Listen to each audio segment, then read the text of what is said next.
Well, that's the thing is Temecula is known for like wineries and stuff like that, but there's a huge brewing company, just a culture that's coming up, and you guys are on the front end of that. Greetings, Red Tie community. It's the Bald Guy in the Red Tie, John Butler, your favorite bald-headed red tie wearing Red Tie Community Show host, with somebody very special here today, somebody that is on the front lines of the brewing industry, Mr. Robert Durant. How are you, my friend? Doing great. How are you? Man, I'm doing good. I'd be a lot better if you brought some of that beer, but, you know, that's okay. Thank you so much for coming to the studio today. Absolutely. My pleasure. Man. So Inland Wharf Brewing Company, it's over off of Jefferson, and it's in Murrieta, although if you throw a rock, you'll probably hit Temecula. Mm-hmm. So right on the border over there. If you're familiar with the area, you probably know that Temecula, Murrieta kind of merged together. Well, you are right on the border of that. And how long has the brewing company been going on for? We've been there 2.5 years. 2.5 years? Pushing our beer. Yeah? Yep. As I tell people, we make beer, we sell beer. So how did this come about? Did you always have a passion for brewing beer kind of thing, or? So I've been drinking for a while. Might as well make a career out of it, right? And then just drinking beer all over the world. You get to learn about different cultures and how these towns and cities have kind of grown up around their local pubs and around beer and alcohol in general. But mostly in Europe, it's been around beer. And just traveling the world and experiencing that, and then moving to San Diego in 2005 and watching the big boom of the microbreweries there in San Diego, and following a few of them. You know, like one of them was AleSmith. They've been around for 25 years now. Wow. Watching them go from a small industrial zone to now huge brewery with one guy and his wife. That's incredible. So it's a boom, but it's a business just like anything else. Yeah. Now, do you have business background kind of thing, or? No, I was in the Navy for 23 years. Wow. I was a nurse. Awesome. But in nursing and in the Navy, I learned how to manage people. Mm-hmm. So I consider myself a nice small team manager. Mm-hmm. And then when I got out, I was able to take advantage of a lot of opportunities that are given to veterans. Awesome. To take business classes. So there's one called Boots to Business, kind of walks you through doing a business plan. Mm-hmm. And then I actually went to Cornell for a week.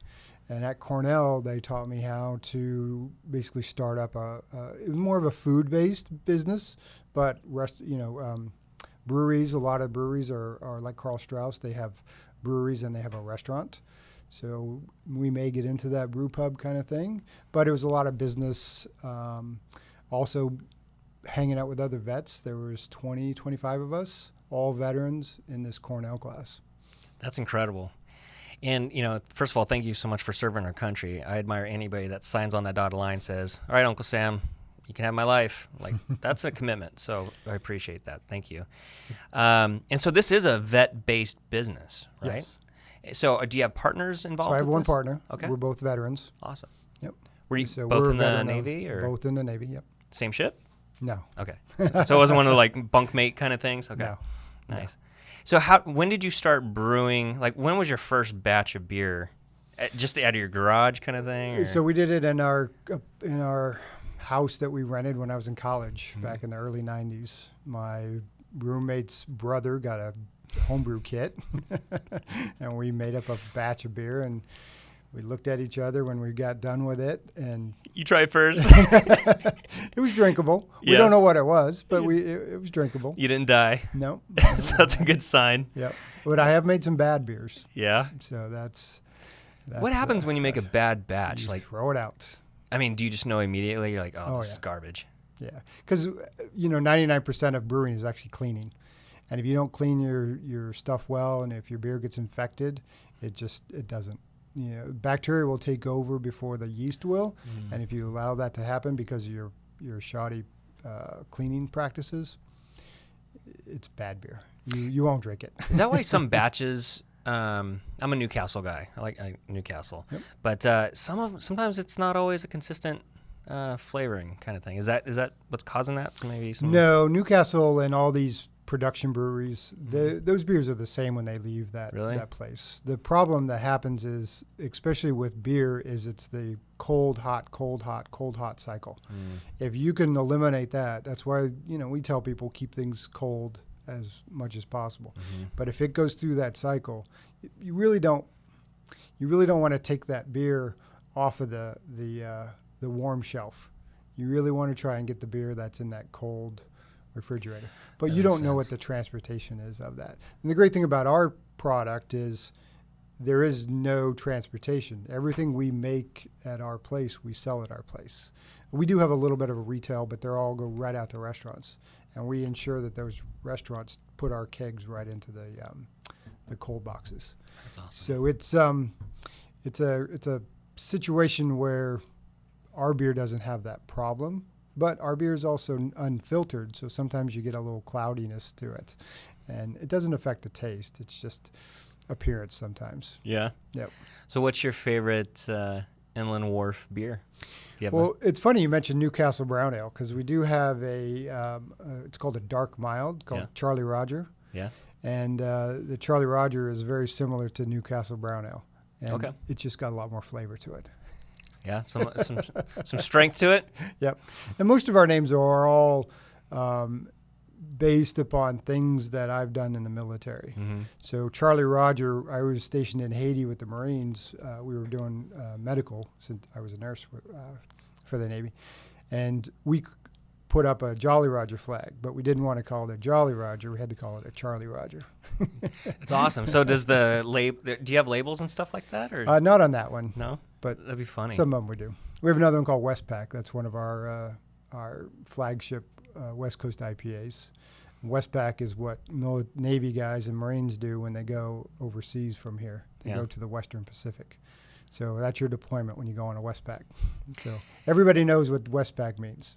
So there's really some artistry that goes into all this kind of stuff. Absolutely. As far as brewing, like the flavors and mixing all that and the hops, like is that one of your intriguing points that drew you to it? Like, do you like mixing with all that kind of stuff? Or I went to brewing school. Right before I got out of the Navy. I took a correspondence course, and I had to go to this brewery for a week up in Vermont called American Brewers Guild. 22 weeks of just learning about how to make beer. The biggest thing I learned about that beer is I'm not an innovator.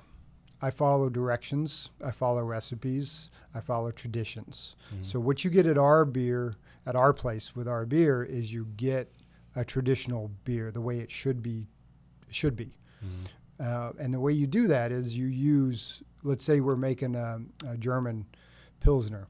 You use German hops. You use German malt. You use German yeast. That's how you make a German Pilsner. You don't add a bunch of other things to it to make something. A West Coast IPA, you use, American hops. You use what we call two-row barley, and you use San Diego super yeast. And that's what you do to make a traditional or a true to style kind of beer. Nice. So we play around a little bit, but for the most part, we want our beer to taste like it's supposed to taste. And we are the traditional brewery in town. That's what we do. And people love that because our beer is consistent day in and day out. There's always a little bit of variation, but minuscule that only we can really kind of detect. Our customers should never taste a difference in our beer. Yeah. Kind of like how I do with Newcastle. Yeah, exactly. Well, now I know it's from the hot, cold kind of thing. So yeah, because it's always so disappointing when you're looking forward to that beer and it's like, oh. Absolutely. You should always look at the date that they have. They all have date codes. Do they? Yep. See, I'm being educated. This is great. I love this. Well, I got to come check out Inland Wharf, man.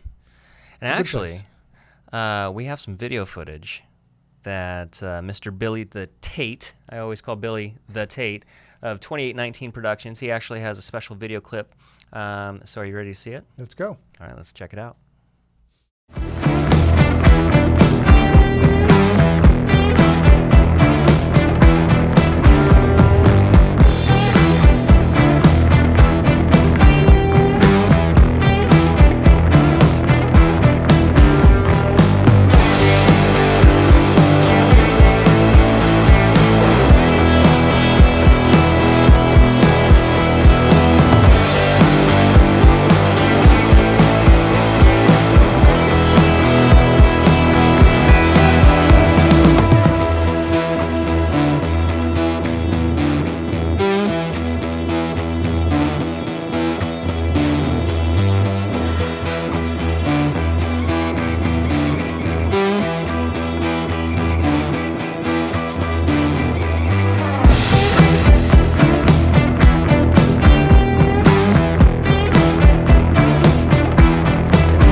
go, man. What do you think of that video montage? Very nice. Very nice. Makes you want to go back to work?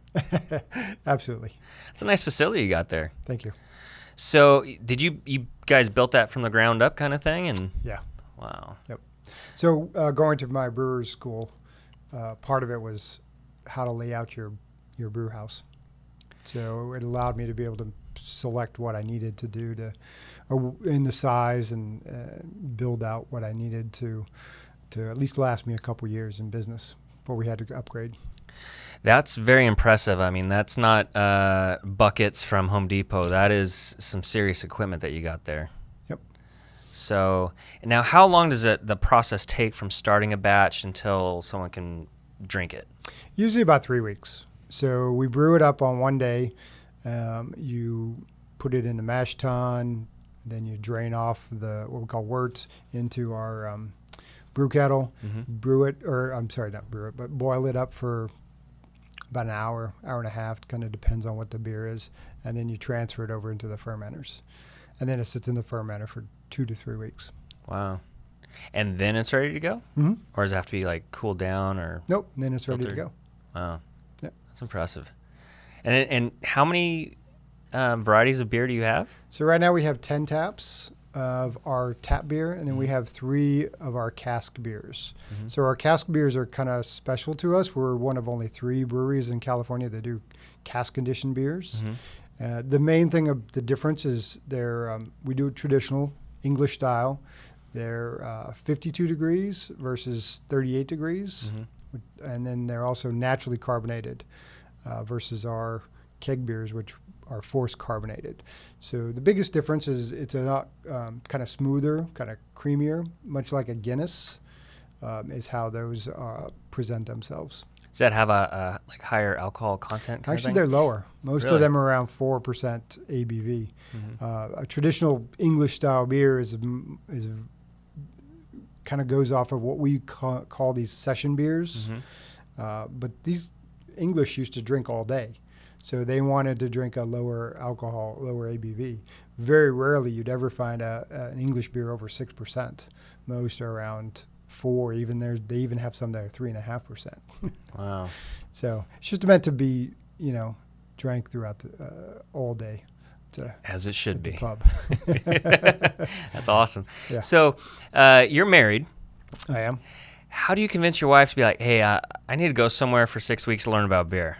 Like, I'm impressed with that. I'm a married man myself, and I don't know if I could pull that off. Oh, well, I was in the military, so we were separated for 3.5 years. So she's used to it. While we were in the military. Yeah. So my wife's a very super awesome person and very supportive of me and what I do, and she knows that there's an end goal, and that end goal is to take care of the family. That's awesome. So she's very supportive. I couldn't do it without her. That's cool. Now, does she like beer as well? No. No? Not at all? Actually, my wife doesn't really drink that much, which is always good for me because she's my designated driver. You got a designated driver all the time. That's awesome. But she is getting better. Yeah. She is. She tastes our beer and she likes it. She just doesn't drink a lot of it. She's just not. Sure. She's a sipper, if you want to call it. And so in the video, I saw that you have something going on Thursdays. What's that about? So we have our Veteran Appreciation Nights. That's where we give our veterans, our police, our firemen, and really anybody we want to say thank you to, That's awesome. $2 off their pints on Thursdays. Very cool. Yeah. Very cool. And I'm glad that you do that because in society nowadays, it seems like first responders, the military, society, there's a certain segment that try to throw some negativity on them and stuff like that. But man, those people are the first ones to run towards the danger. Yep, you know what I mean? absolutely. And so by saying thank you like that, that's a great thing. So I mean, we have this brotherhood among vets, and a lot of our what we call service, those that give or those that serve our communities. A lot of them are veterans. A lot of them have come back and they keep serving their communities. So we're just here to say thank you. But it's also a brotherhood that we share. Vets taking care of vets. and vets like beer. Yeah. That's good demographic too. It is. It is. And I've heard some stories too that you have quite the Super Bowl party. Is that true? A little birdie told me that one. Yeah, we do. So we allowed people to bring in their recliners, and then we also rented a few recliners and some couches, and everybody came in, and we had a great a great Super Bowl party. That's awesome. And so it's just a parking lot full of recliners? Not the parking lot, but inside. Oh, you actually go inside with the recliners? That is rad. Yep. We had a big screen TV kind of donated to watch the game. So I forget how big it was, but it was a huge TV. Wow. And so we sat around and watched the Super Bowl. That's so cool. And that's what I'm loving about, the Red Tie Community Show is it's about giving a platform to interesting people and interesting businesses that build up this community, here locally in Temecula and Murrieta. And so to have you on the show talking about this kind of stuff, I hope people watch this and they're like, I want to go there, And so how did the name Inland Wharf come about? Well, we are in the Inland Empire. Okay. So I wanted to make something that was local. So the inland part, and then Wharf came about because we started out being very traditional English style beers, and Wharf is a more English term. So English Wharf or Inland Wharf kind of came about. That's awesome. Yep. And so has the business been going for 2.5 years, or that's just when the location got started? No, our doors have been open for 2.5 years. I actually started renting the place in August of 2015, right after I got out of the Navy. It took us 1.5 years to actually open the doors. Wow.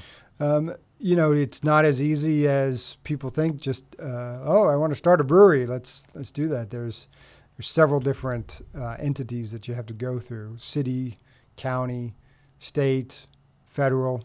Wow. And you have to get sort of permission from all of them to sell beer to the public. And by permission, you mean they have their hands out saying, here, pay me this fee and give me a whole bunch of paperwork. Is that how? Yes. Paperwork is always part of it, and fees are always part of it. City fees are a lot more than other fees, but... Are they really? Oh, yeah. So the city part was actually the very first thing, is if the city doesn't say yes, you can it's not about brewing the beer, it's about selling the beer. Can you do that in an industrial zone, which is where we're at? So they make us sort of be in these industrial zones because we're a manufacturer. We're actually a specialty food manufacturer. Okay. And so in order to do that, you have to get permission from the city to change the use of those sort of industrial from more of that manufacturing to a more of a retail kind of setting. Now, what's the kind of filtering process that they go through? Like, do they just grant these permits to anybody, or do you have to jump through a whole bunch of hoops? There's not really hoops. You just have to put out a notice to everybody that's in like a 600-foot radius. Not radius, but anybody that is 600 feet from your property line, you have to send them a notice that you're going to be opening up a brewery and tap room. And then they have the opportunity to voice any concerns or tell you if they don't want you there. A couple of the things that are actual no-nos are churches. Not churches in industrial zones, though, but a zoned church property. Because these churches in the industrial zones, they're not zoned for churches, so they don't follow under this church rule. So you can't be within 600 feet of a church, or there's a certain from schools. You can't be anywhere kind of close to the school zones. So those are the main two kind of no-nos, and that's sort of why an industrial zones are where most of the breweries are. Yeah, because now that I think about it, there's a couple over there in that area and stuff like that. Does that make it harder for business, or do you find that you have such a following and an audience that just loves your style of beer? So we try to work together, collaborate with our other breweries. In Murrieta, just Murrieta, there's 3 of us within about a mile of each other. There's Electric Brewing Company, which is right on the border of Temecula and Murrieta, and then you have 8-Bit, and then you have us. So we're very good friends with each other. If we run into a pinch and we need something, we will always help each other out. That's awesome. So it's a good collaborative.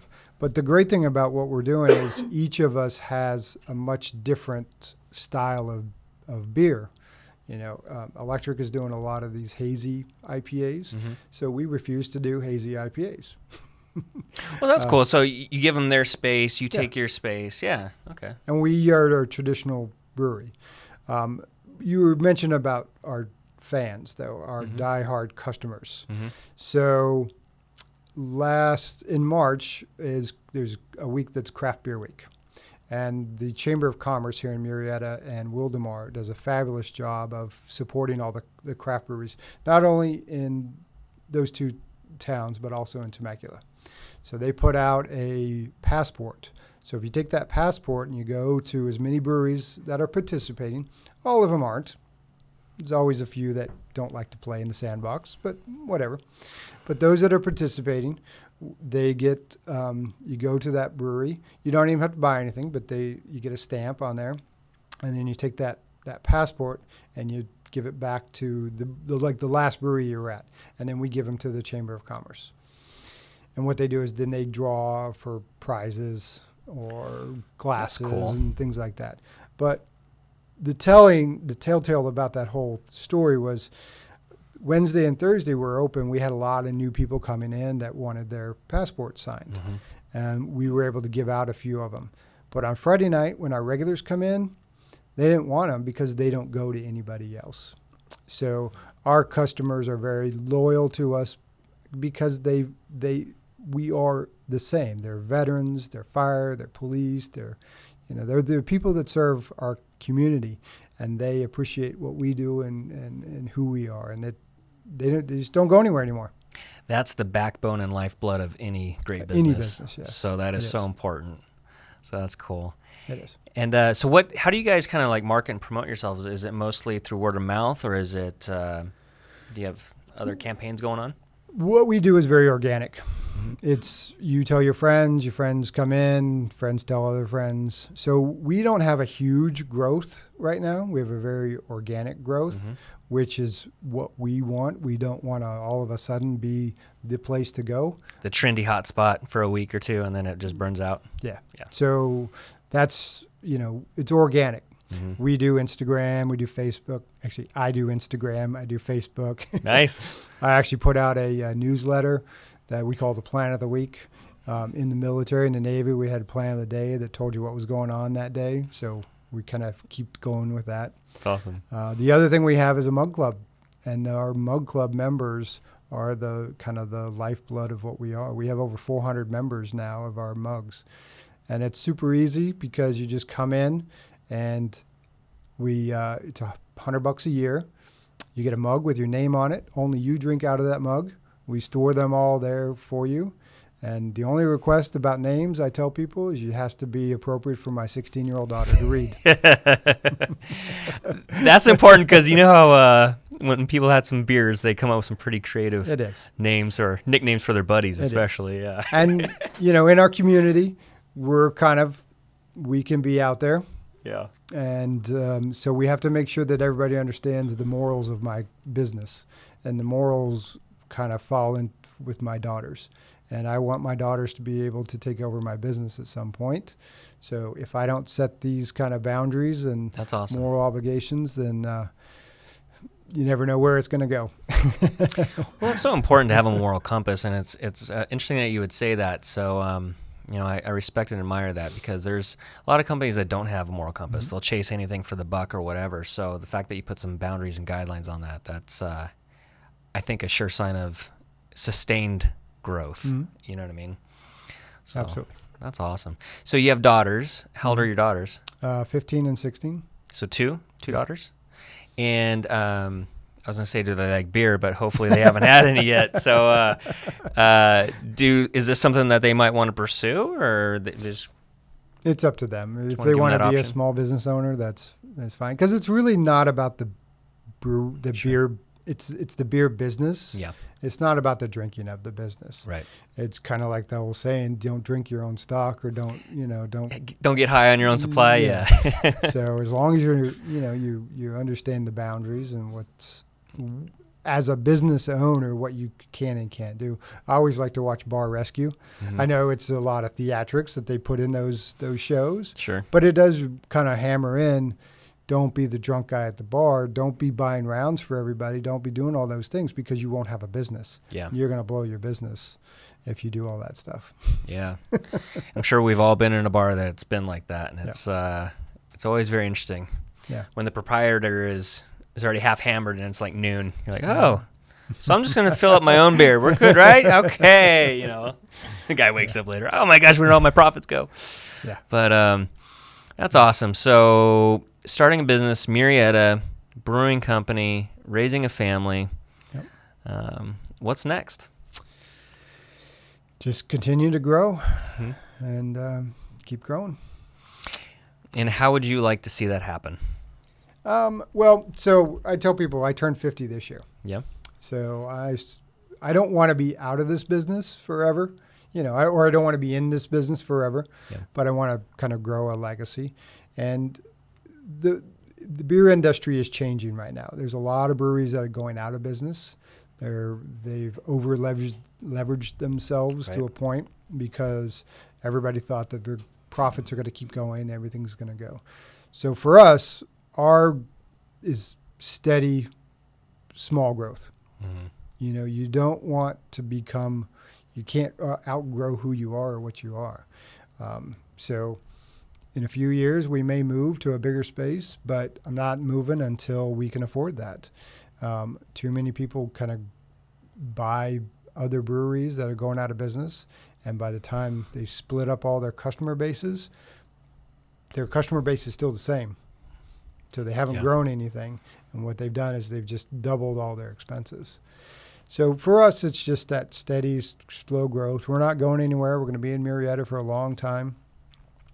And we're just kind of slogging it out and keeping our true customer base kind of faithful to us.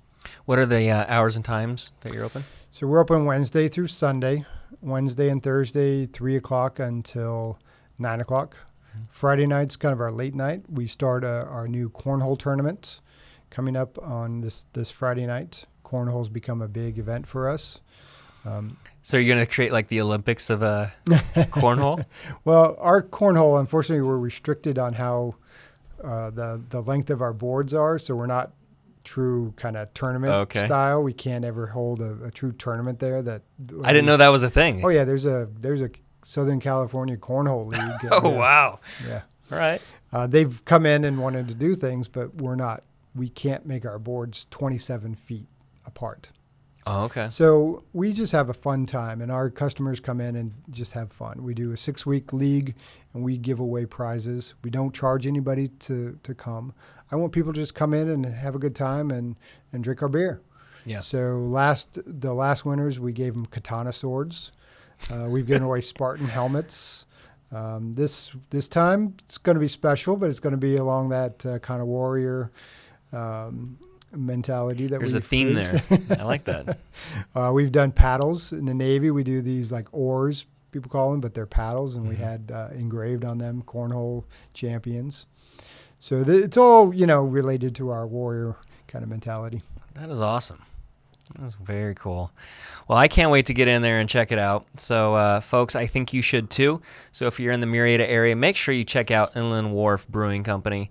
And Robert, any final thoughts? Just check us out on Instagram. We have all of our new beer releases, and usually our opening hours for the day are on there. We're on Facebook as well. Check out our website, and just come in and hang out and drink a beer. I got to say, I'm impressed that you do the social media and not your 15, 16-year-old daughters.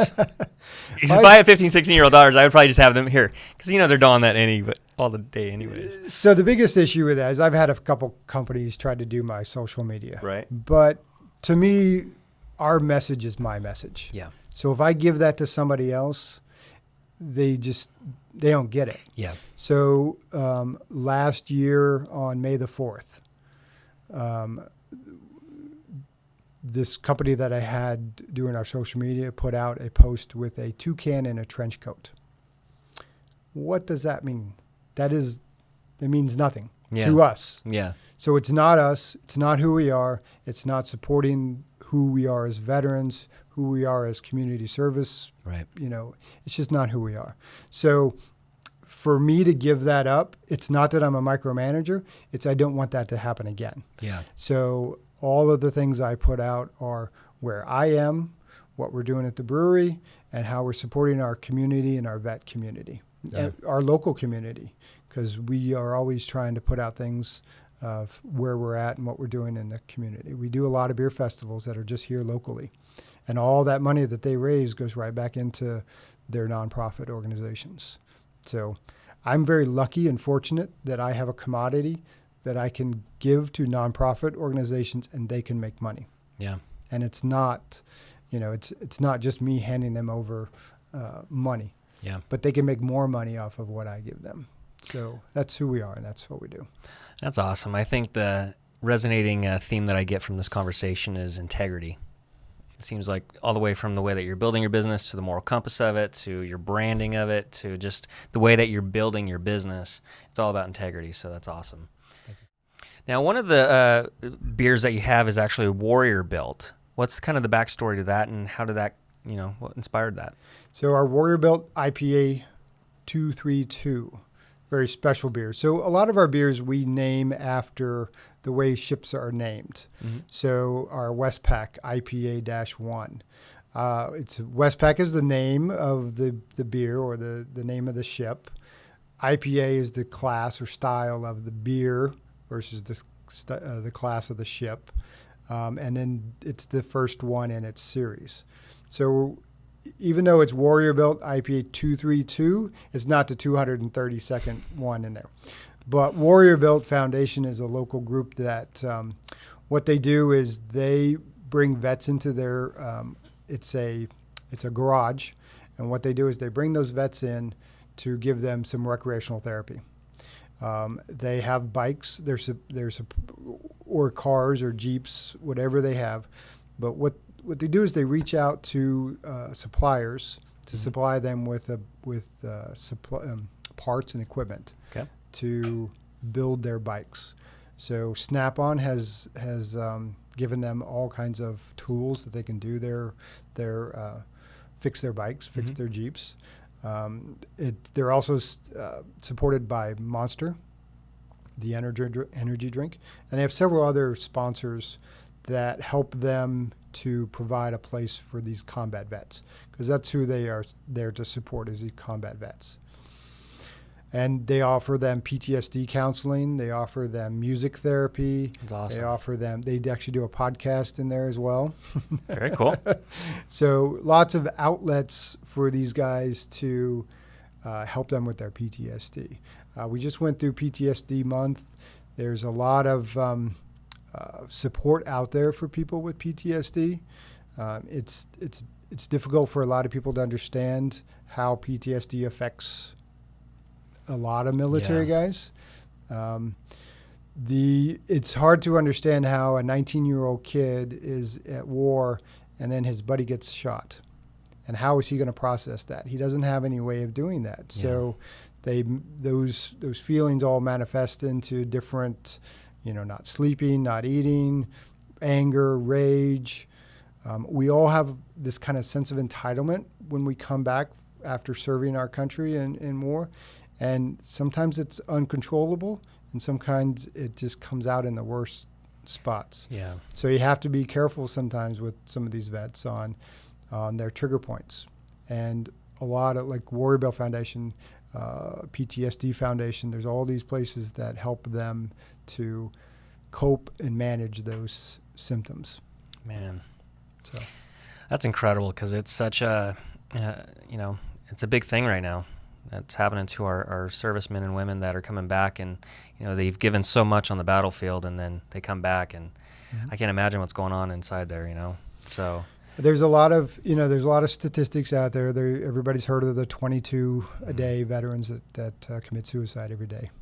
So there's a lot of awareness to that, and sometimes it's avoidable.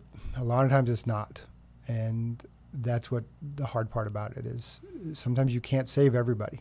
Yeah. But the Warrior Built Foundation, especially PTSD Foundation, Semper Fi Fund, all these groups help support that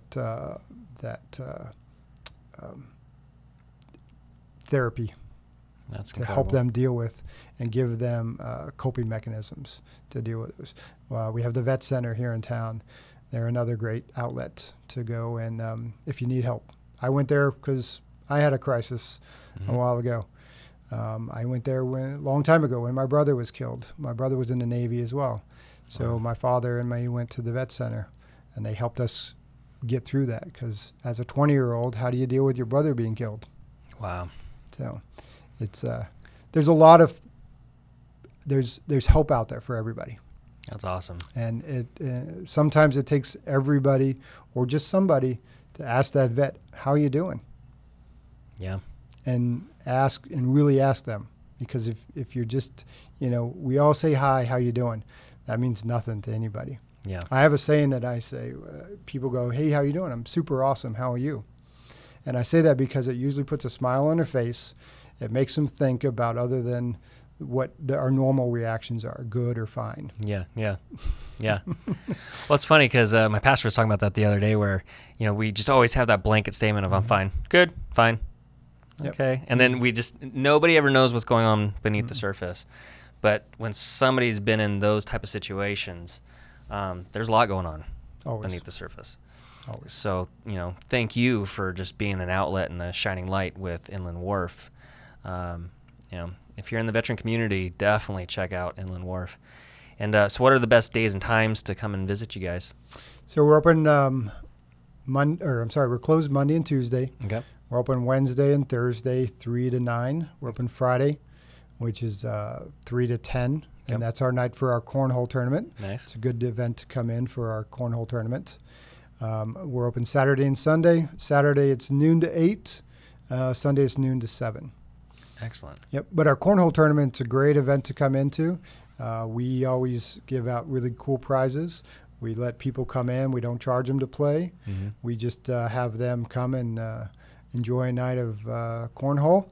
And it's a 6 weeks long event. And what we do is we give out kind of these warrior-themed prizes. So every week?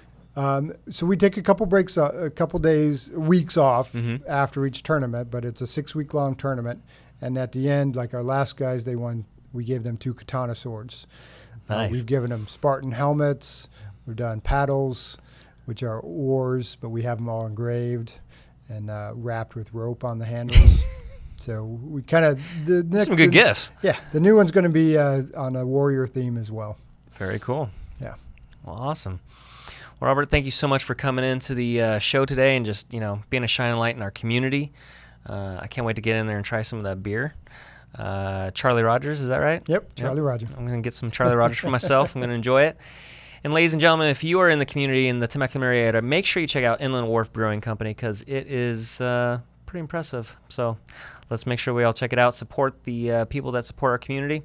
And Robert, thank you so much for being on the show, man. Thank you. That's it for the bald guy in the red tie, John Butler, your favorite bald-headed red tie wearing host, saying see you in escrow. Bye-bye.